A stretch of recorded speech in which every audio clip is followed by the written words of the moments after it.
Becca Carner, Biofield tuner, and today is March 19th and it's the spring equinox here in the Northern Hemisphere. And I wanted to do a live Biofield tuning today on equanimity, being equitable, reaching a balanced state as represented by this day that happens twice a year, the two equinoxes, equinoxes that happened, one in the spring and one in the fall, mark the days of the year on the annual cycle wherein the day is the equal length as the night. And the concept of balancing and equanimity has been up a lot lately, and I wanted to talk just a little bit into that space, in particular about the way it's been presenting itself to me, which has interestingly been in lobes and hemispheres of the brain, which I've been doing a lot of research around that and am onboarding a bunch of information, but it is not, I am not a neuroscientist or a neurobiologist, and I don't play one on TV. And my lived experience of mental balance or lack thereof is profound. I know when my thoughts and my actions are out of balance. I know when what I now know to be my limbic system, which is my fight, flight, freeze, a lot of the survival instincts, and then the prefrontal cortex, when those on the front, back, up, down axis aren't in harmony, things don't go well. Impulse control, behavior modification, various emotional regulations don't go well. Then last week I was learning about left lobe activity and right lobe activity and all the various things that can go awry when those aren't in balance. Top understanding from that little fact gathering is that when the left lobe of the brain is overly activated, it can effectively eclipse the right lobe functioning, which isn't just creativity and soft skills and that sort of thing, intuition. It's also the ability to hold the big picture.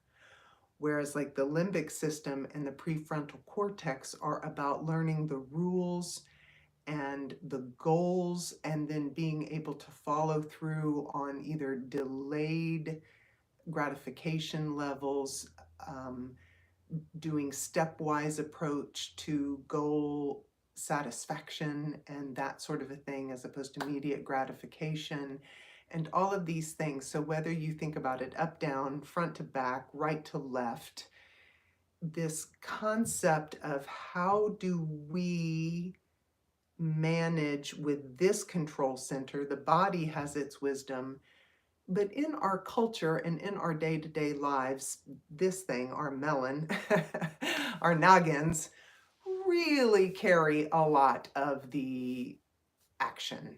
And so I wanted to use that as the framework for tapping in to being in balance, being in an equanimous state.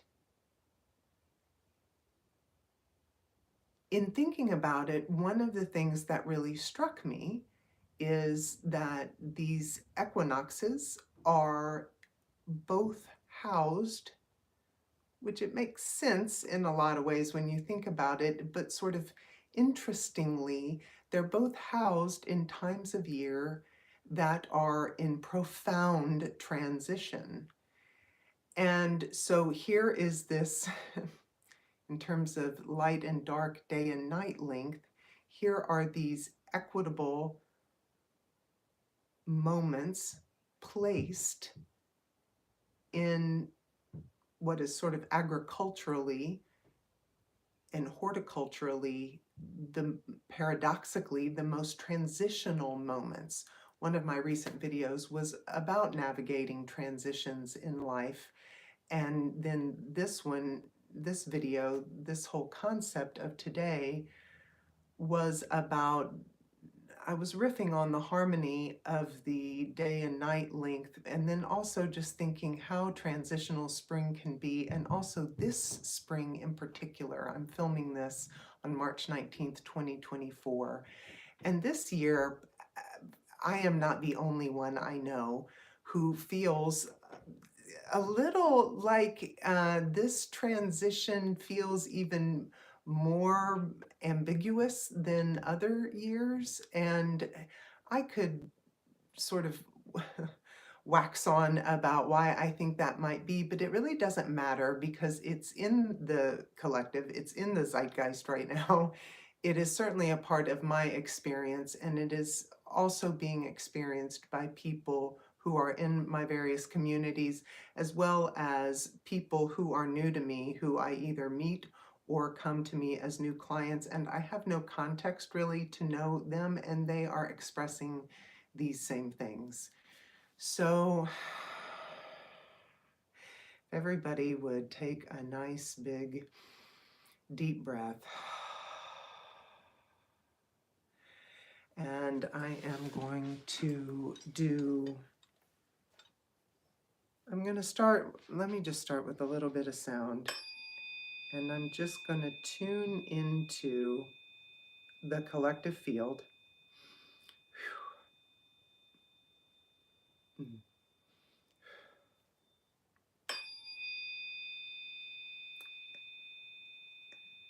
The videos that I have been making are Biofield tunings, but for a number of reasons, I have really been charging myself with keeping them very specific and doing basically mini tunings in my mind. Back in the day when people actually had paper business cards, there used to be these things where you could throw business cards in a restaurant in a big fishbowl, and they'd, pick people to win free lunches or drinks or whatever. And when I do the mini tuning videos, I often think of like putting the whole concept into one of those really giant fish bowls and just tuning into the broad strokes. Not reading all the fine detail, but just sort of checking in with the big chunks of energy that are housed in that concept. Wow, there's a lot of heat coming up. Okay, but this one, because it's a YouTube Live, because it was sort of an event in particular, I wanted to do a slightly longer format for those of you who are able. Wow. Whew, okay. It's funny.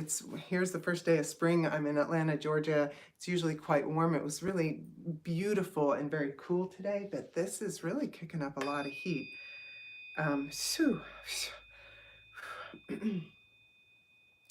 So I wanted to do an actual kind of old school group tuning.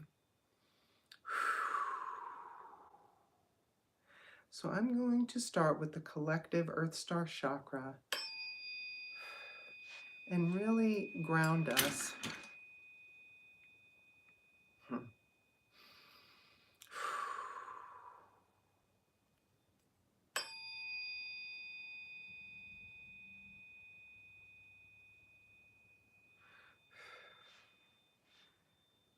And really ground us into this concept of what can help us build equanimity in our lives, what can help us balance details and big picture, being present, watching for the new shoots of green to come up, anticipating the future flowers, but being in the now. Watching the year mature without reading ahead, so to speak, without future casting too much, but still planting for the future, building for the future.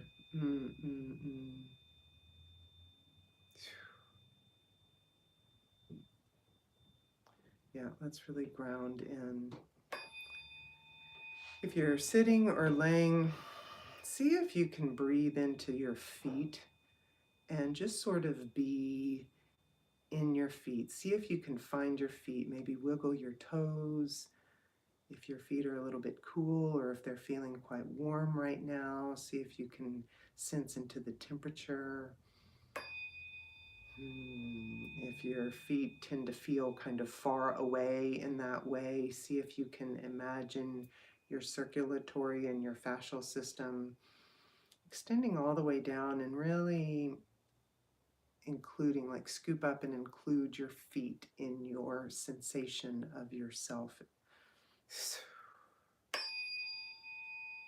There we go.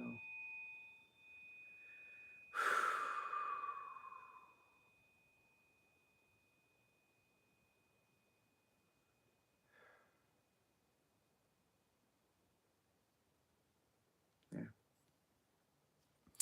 All right, and then I'm gonna swap over and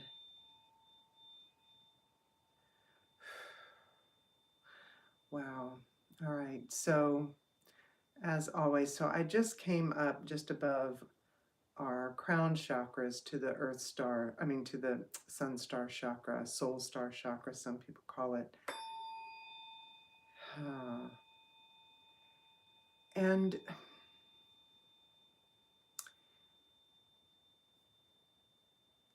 this, our orientation on this earth is top heavy in that way. Our heads are on the top when we are standing. And our relationship with time is up here. Also, our relationship sort of with faith, if you will, but I don't mean religious faith. I just mean that sort of generalized faith of, do I have faith in myself? Like, can I have what I need? Can I know what is needed for me? Do I have what it takes? And if I don't already feel like I have it, do I have faith that I can get it? And there we go.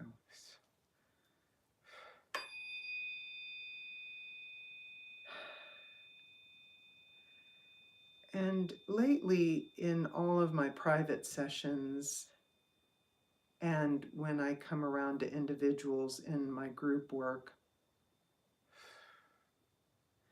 I am so struck every time by the plentiful and readily available wisdom that, like light sprinkles from a fairy dust wand, are ever sprinkling down, drizzling down. I hate to say raining down because that seems almost too aggressive a term, but truly as light as light. These bits of information are available each to the one, each to the one, each to the one of each of us, and what that perfectly is for each to the one of us. We are ever receiving and ever being invited and offered.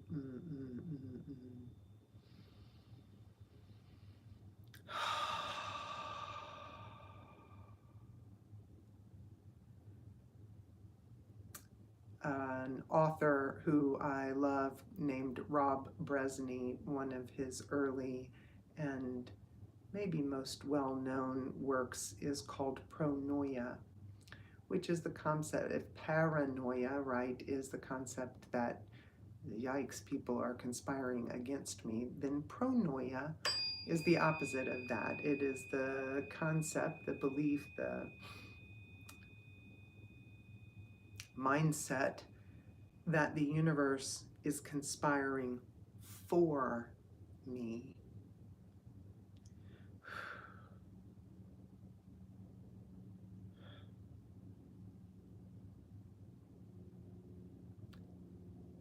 And for this practitioner's purposes, that isn't a mindset. I believe that to be true. Ah, ah.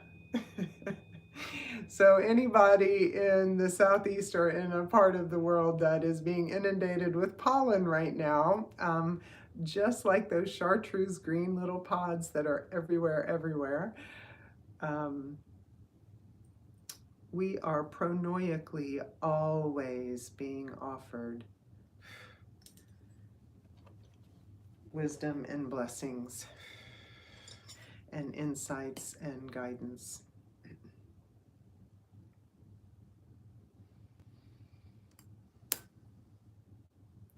I am now checking in with the main energy centers.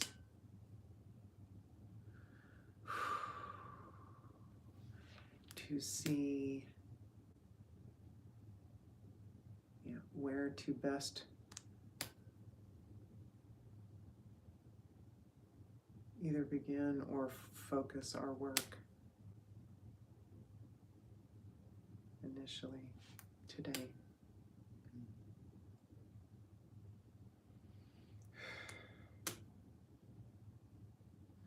Yeah, wow.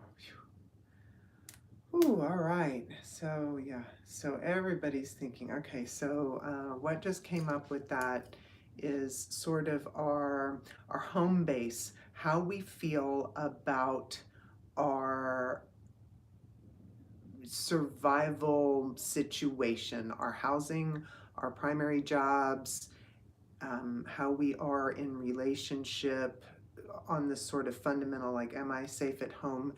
Do I believe my housing is secure over the next several months? Am I going to have to move? All of these kinds of things. That's up. There also felt like a lot of pressure around being creative, being productive, that sort of ever driving mule train of, I got to do, it's nearly tax time here in the US and we've got to show whatever growth in the first quarter, go, all this worthiness and one's identity and worth, not only economically, but pretty much moralistically also, being bound up with having to produce. And then the sort of third concept department that really came up for wanting attention is just this, what is gonna be right for me going forward? What's the vision? What am I even wanting? And is what I'm wanting right for me? What's right for me? It's this funny right thing, right, right for me, or am I doing right, or am I gonna do right? I don't know. It's right keeps coming up. All right, so that's a thing. So I am initially going to tune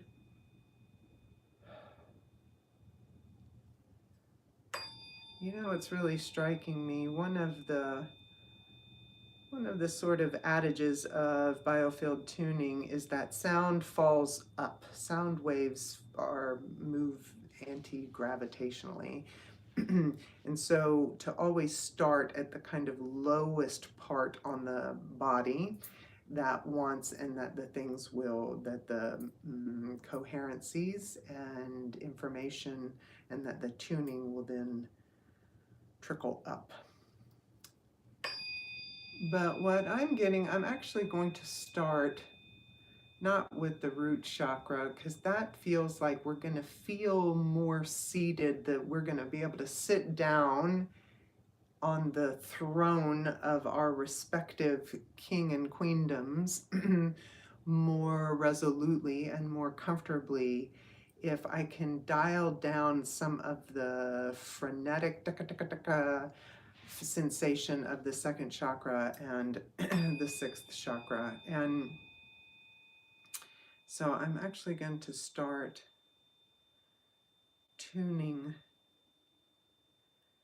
the second chakra.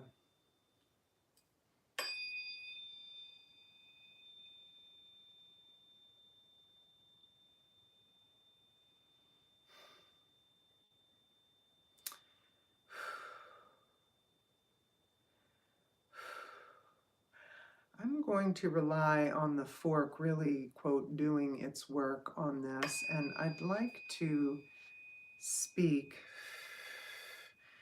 Wow, this is bringing up a little bit of anxiety. All right, so if the things that came through are really resonating with you, and if something is bringing up mm, mm, anxiety, great. That's cool. It's okay. We don't really love feeling anxious, but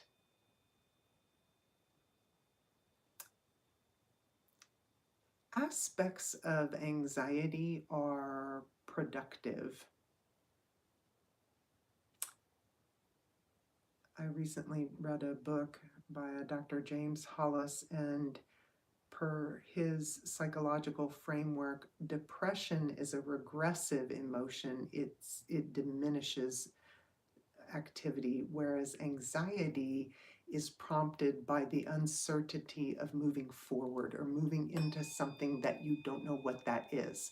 So, in that way, it's progressive to have a healthy measure of anxiety. Last week, I had the joy of having dinner with two therapists, and one of them had just finished training the weekend prior, and she was saying that for our limbic system, she says over Mexican, we need a cup of comfort and a cup of stress for our limbic system to then give correct signals to our prefrontal cortex.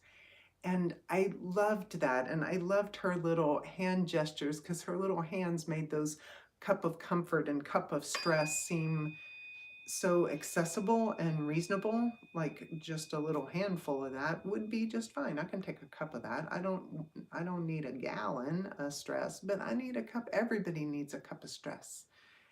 And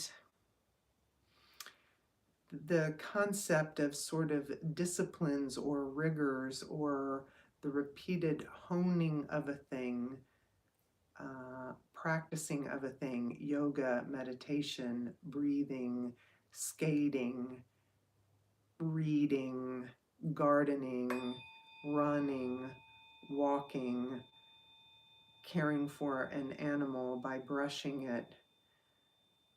The quietude of repetitive movement and conditioning in any way, mentally, physically, there we go. There we go. That has generalized systemic value that we literally can't live well without. You can survive without it, but you're not going to live well without a little cup of rigor, a little cup of stress.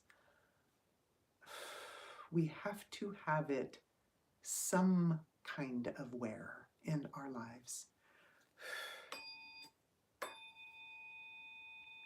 And that doesn't mean holding your nose or making yourself stay in a non-functioning place. I don't mean that kind of stress. I mean, like Andrew Huberman was talking about it. I really recommend his conversation with a Dr. Mark Desposito on the prefrontal cortex and cognition, because Huberman describes how sort of unscientifically, when he was in college, he put himself through what he called limbic friction as a way to improve his work performance in school.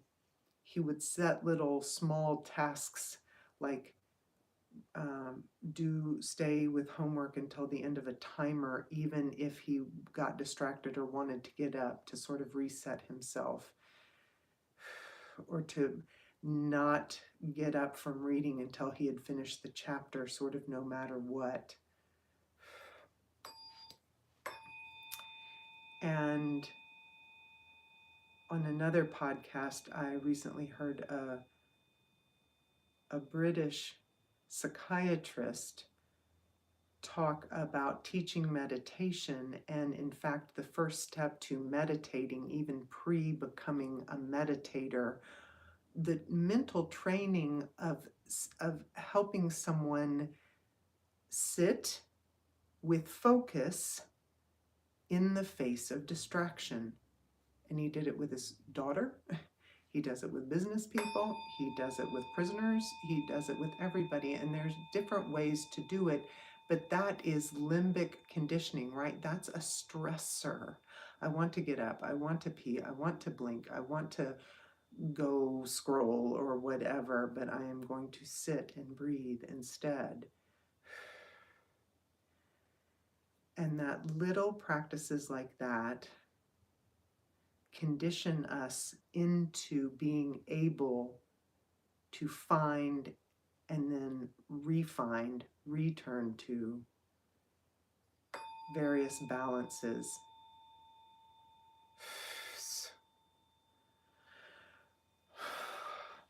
Wow, okay, so the right side of the second chakra feels really tense. It feels wired and tired, right? It feels tense and exhausted and sort of overexerted, and like it needs a nap, but it's still running. Zoom, zoom, zoom, zoom. Mm, mm, mm.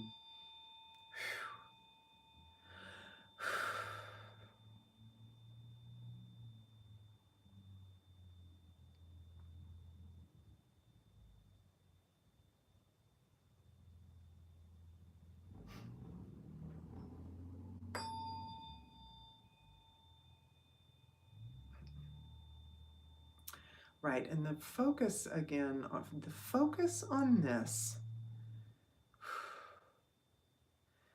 is internal balance. Yes, right. It's not about how sort of stoic I can appear. Yep, it's not about diminishing one's experiences or one's emotion to appear even keeled. No, it's this, right. God. Oh. Okay, right. Right. God, okay. I would like to speak the beauty, the earnest beauty of the whosoever is in this collective field, right? So I'm tuning everybody who's here now, everybody who will ever find and watch this tuning. Everybody's energy signature is available to me now.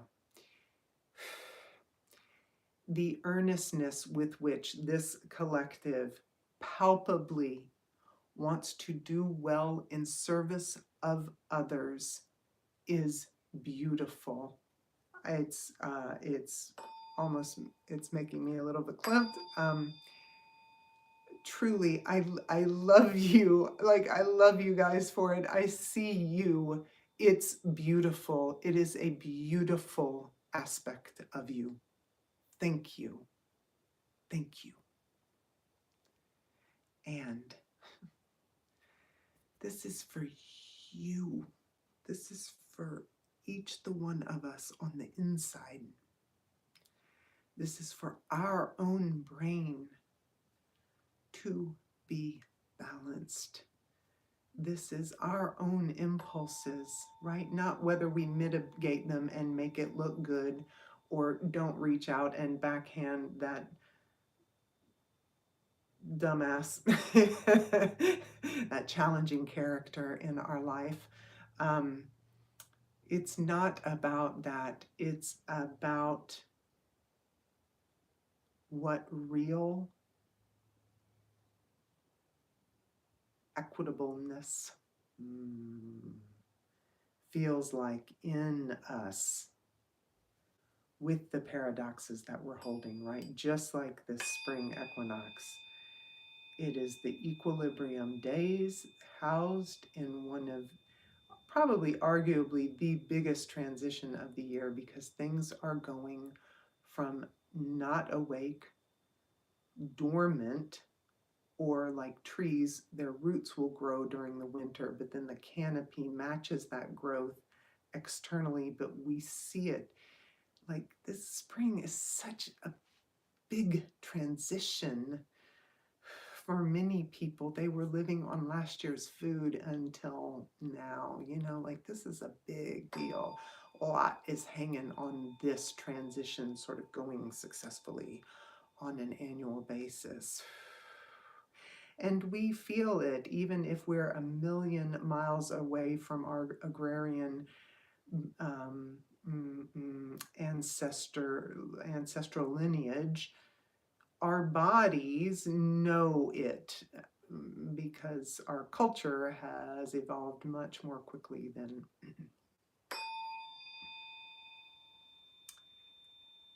than our biologies truly have.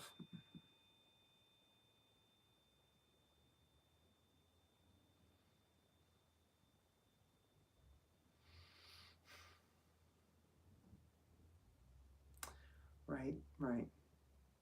So kind of with that cup of comfort and cup of stress concept here in the right second chakra, it's like, what if the cup of stress that you need to swallow as your medicine is the stress of figuring out how to say no a few times more this spring, figuring out how to build in rest and know that that is productivity.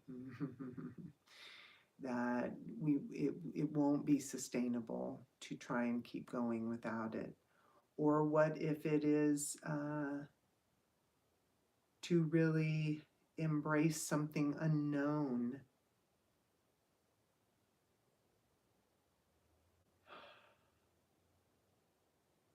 And the stress created by learning how to hold something important to us, but hold it lightly. Wow, how's that for a transitional paradox on this equal day and equal night moment? Yeah, how do I hold something profoundly important, but how do I hold it? How do I not white knuckle that?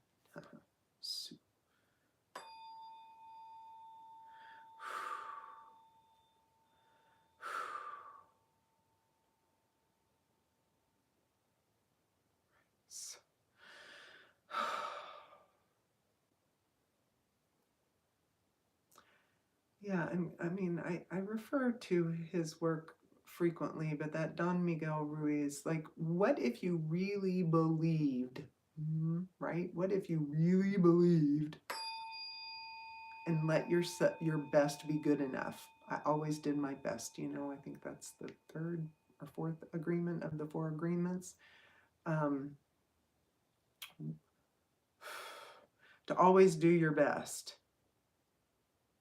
And it's funny because I've gotten to where, for instance, retrospectively, even when I think, wow, I wish I knew then what I know now, but I do hold some consolation. And I showed up in that moment the best that I knew how. Like I know that about myself, right? And I can give it. But it's weird to apply that.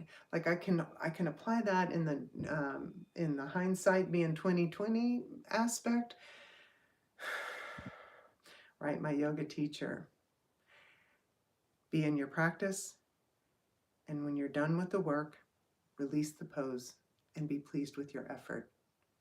Like, can you just be pleased with your effort? Like, what if we were just pleased with our effort and knew that that was good? Good job, right? Good job. Oh, I just saw hearts. Thanks. I know. I know. It's such a funny thing. It's weird to tune and moderate a live video feed. There.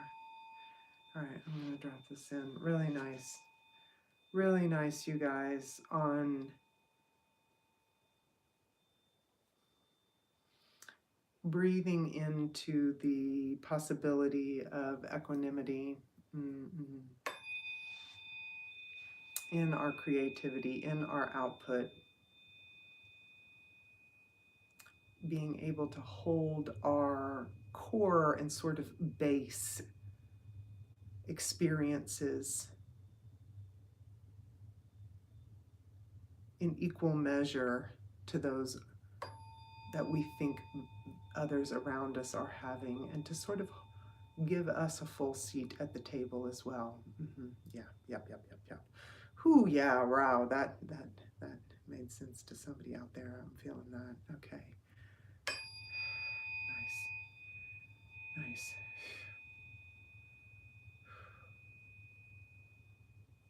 Wonderful.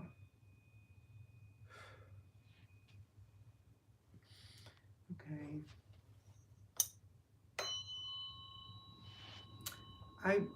My intention is to do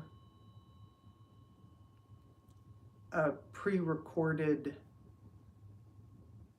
probably a series at least, I mean definitely one, maybe two or more videos on different sort of brain balancing aspects as I am able and as I get into them a little bit more. But I'm going to share it right here, right now, because it had such a big impact on me. So I'm tuning everybody's right lobe right now. And I'm coming in on the right side of the third eye in the sort of broadest sense.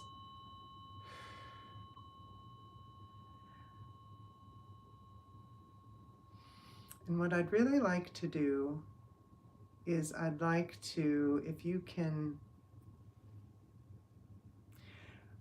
I think hopefully most people are familiar with the kind of opening first couple of bars of the Simpsons intro video cartoon, and the clouds kind of part a little bit. So as we breathe, if you can imagine sort of like a cool, gentle breeze arriving in the sky of your mental landscape, and having that fresh, cool breeze. Yep. Clear any dust in the air, right? It's an imaginary landscape. So if you could have, nice. Oh my God. I'm not even going to give any more cues. Everybody just nailed it. Bravo, bravo.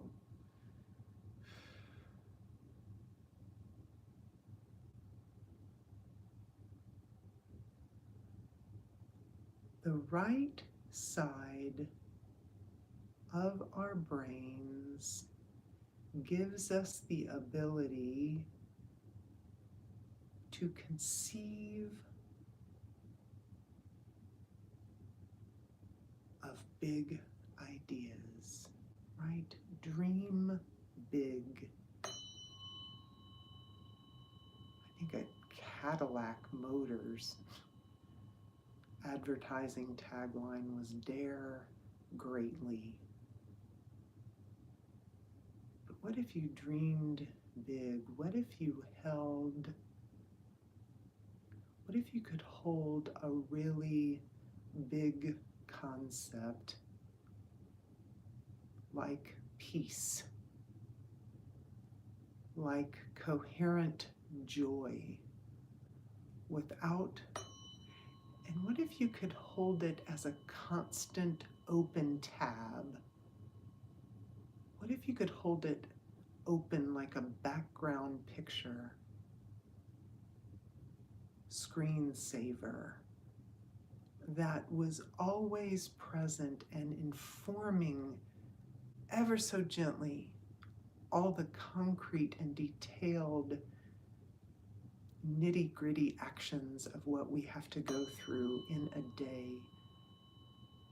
The social navigations that we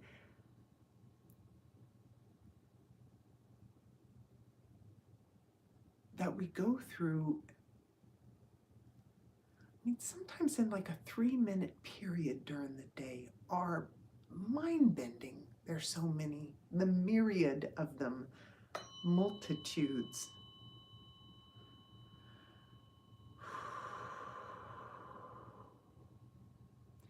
The thing I learned last week about left lobe and right lobe is this. When the left lobe is activated, it can hijack and basically eclipse the functioning of the right lobe. But we need both. When people who had a fully functioning left lobe but an impaired right lobe, for any number of reasons, were asked, can you draw a stick figure? First of all, for starters, they were all 100% confident that they could do it. Yeah, I can draw a stick figure. And they would draw a circle in the middle of the page to represent the head, and then they draw a line somewhere else on the page to represent the body, and then they draw a couple of angled lines on different parts of the page all together from either of those two original shapes to represent the arms, etc., etc. So they were confident that they could do it. Left brain, I know these things. And sure enough, it did. Head, figure, torso, arms, yeah, stick figure. But they had lost the functionality of the big picture, which is the only way those simple geometries represent a humanoid in a stick figure on a page, is if you put them in orientation to one another appropriately. That is the big picture.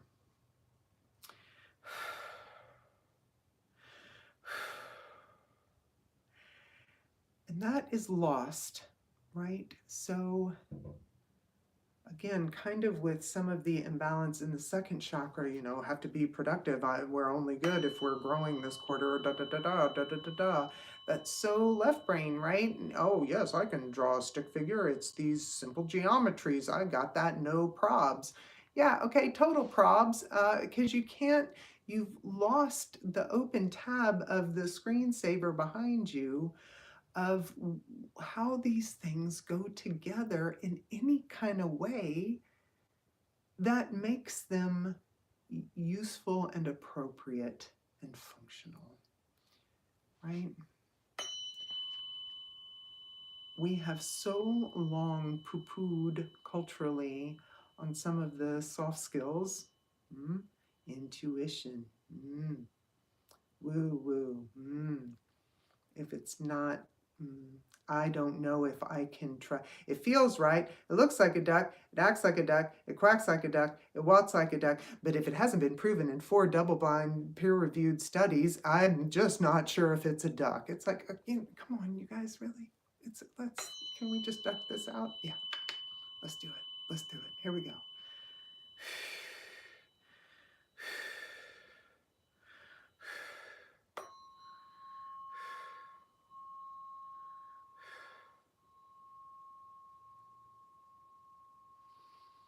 And again, returning to balance, right? Returning to this idea of being equitable. when we get too extra, when our left lobe, wow, and let me tell you, this wheel is spinning fast over here. The mental carousel on the left side's like smoking the motors, like,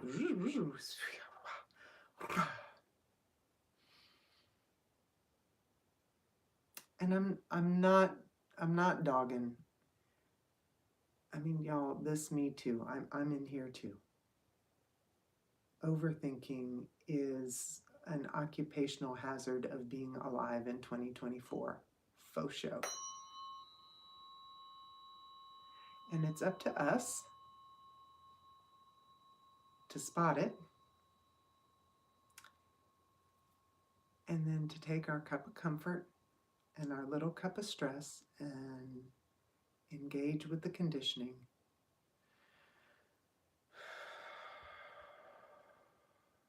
And literally every click on the dial is a win, right?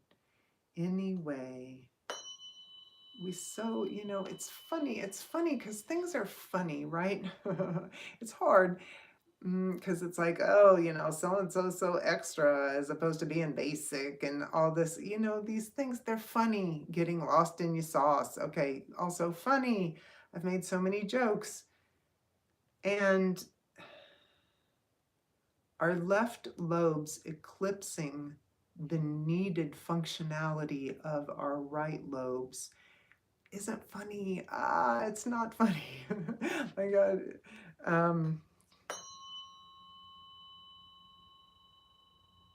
So we normalize these things and we joke about them.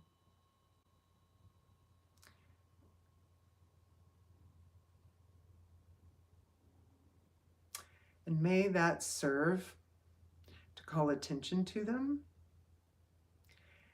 And then maybe also say, and if I'm feeling a little extra, when I notice I get lost in the sauce, when I'm covered up with details, have I remembered to ask, what on earth am I even being productive for today? And if I can't find that answer, maybe I need to rest a second. Maybe I need to regroup, quiet my mind. And I mean really quiet. I don't mean distract my mind. I mean quiet my mind. Bring it into self, bring it into breath. Not turn on a louder input to drown out the noise.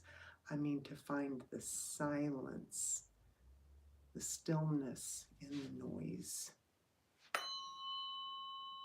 Whew.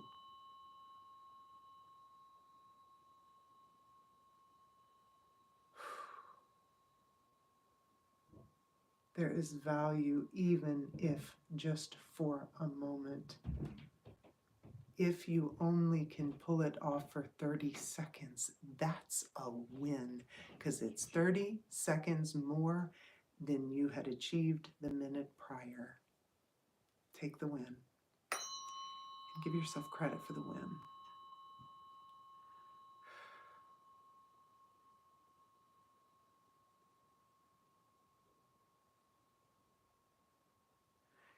It's funny, in my biofield tuning practice, I find that the field, so I am a biofield tuner. I work in people's and groups' electromagnetic fields.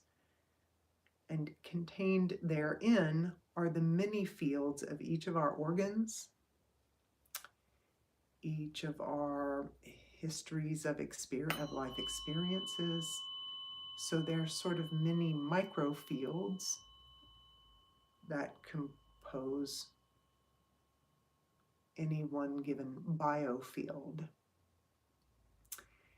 And in my personal practitioner biofield tuning anatomy overlaid on top of the sort of generalized ones that we as biofield tuners use, I really find that people's inner critics live almost like a cartoon thought bubble off the left side of the brain.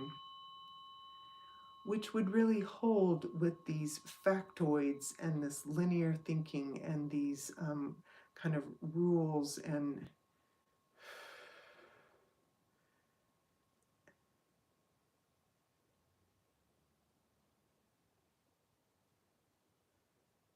because our inner critic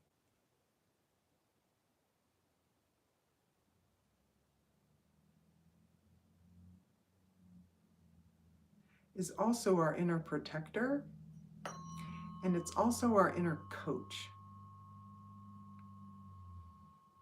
right? And so that go out and give 100%. You know, it makes me think of the left lobe person who was 100% confident that they could draw a stick figure and then literally couldn't pull it together, but drew all of the components, right? And some of that fake it till you make it and show up and, you know, take a right turn here and a left turn there. Like, we need that. Like, yeah, can't get down the street without it. Also can't know what street we're on without the right lobe. It's such a dance, right? We need both. Equanimity, balance, harmony.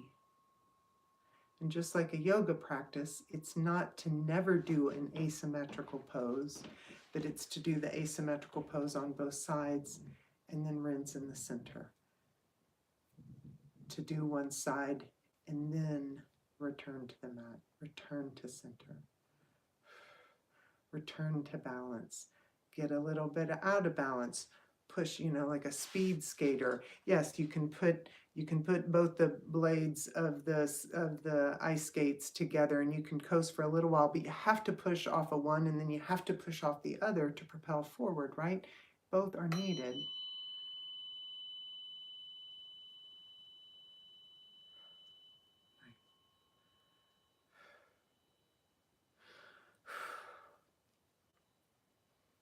And really, to the exhaustion in us all,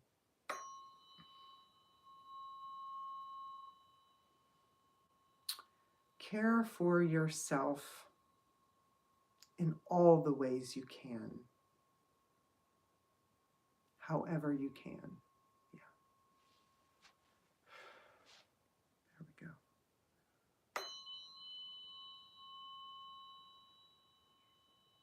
And I'm not saying that you're not doing a good job. It's kind of exhausting out there. So if you feel tired, it's not because you're doing a bad job of caring for self, it's because you got tired. Yep, that's the thing. We do it. Make the space, care for self. There we go.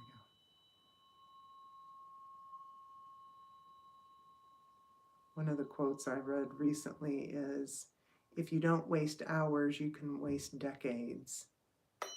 Which is basically like, we need to get quiet and play and frolic and whatever so that the inspiration can come, right? So that the wisdom can trickle down like phosphorescent pollen nuggets on our heads, right?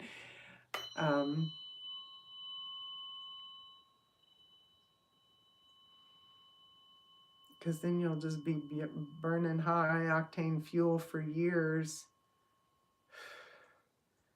but not necessarily enjoying life, right? And that really isn't the point. Nice. All right. Wow, this went really fast.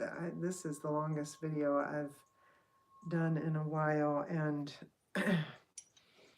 God, it felt really quick on this end. I am going to wrap us all up here. That was lovely.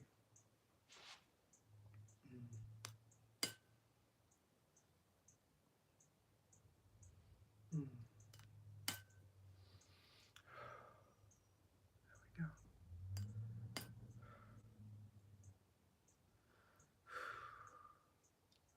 And I'm going to do one extra here.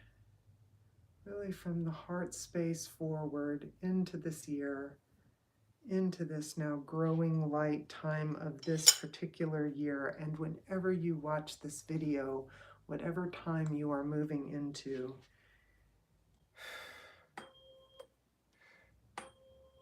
to move from the heart space.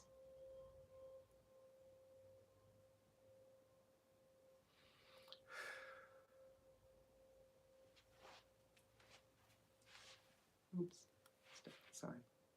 I was moving around the energy body. I moved off camera there. I'm gonna wrap again. One more time.